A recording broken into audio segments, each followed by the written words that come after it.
2 Corinthians 6:14, do not be unequally yoked with unbelievers, for what partnership has righteousness with lawlessness, or what fellowship has light with darkness?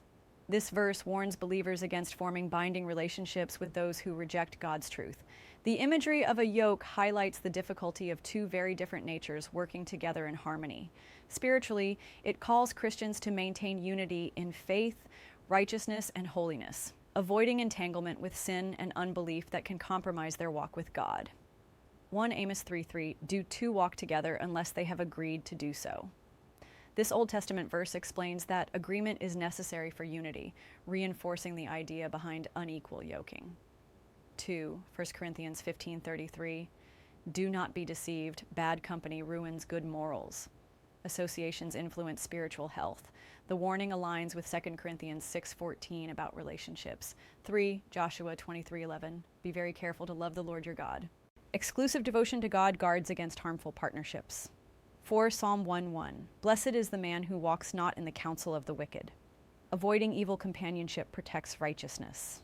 5 Ephesians 5:11, take no part in the unfruitful works of darkness, but instead expose them. Believers are to separate from darkness and reveal truth.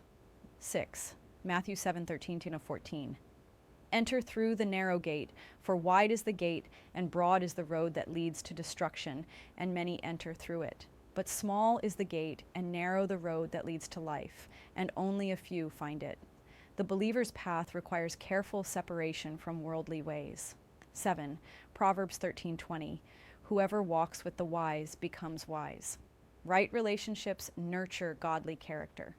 8 1 John 2:15, do not love the world or the things in the world. Attachment to worldly values opposes God's will. 9 Romans 12:2, do not be conformed to this world, but be transformed by the renewal of your mind. Transformation requires distancing from worldly patterns. 10 Psalm 119:63, I am a companion of all who fear you. True fellowship is with those who revere God. 11 Galatians 5:16, walk by the Spirit and you will not gratify the desires of the flesh. Living by the Spirit leads away from sinful entanglements. 12 James 4:4, you adulterous people, do you not know that friendship with the world is enmity with God? Friendship with the world is hostile to God's kingdom. 13 Colossians 3:2, set your minds on things that are above, not on things that are on earth. Believers must focus on heavenly values to avoid spiritual mismatches.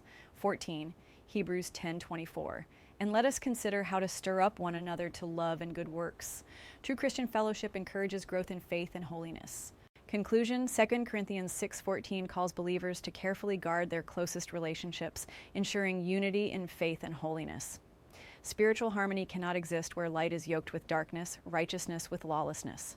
By choosing fellowship wisely and living by the Spirit, Christians maintain their witness and grow in Christ-likeness, avoiding compromise and spiritual harm. This biblical principle guides believers toward holiness and God's blessing. Amen.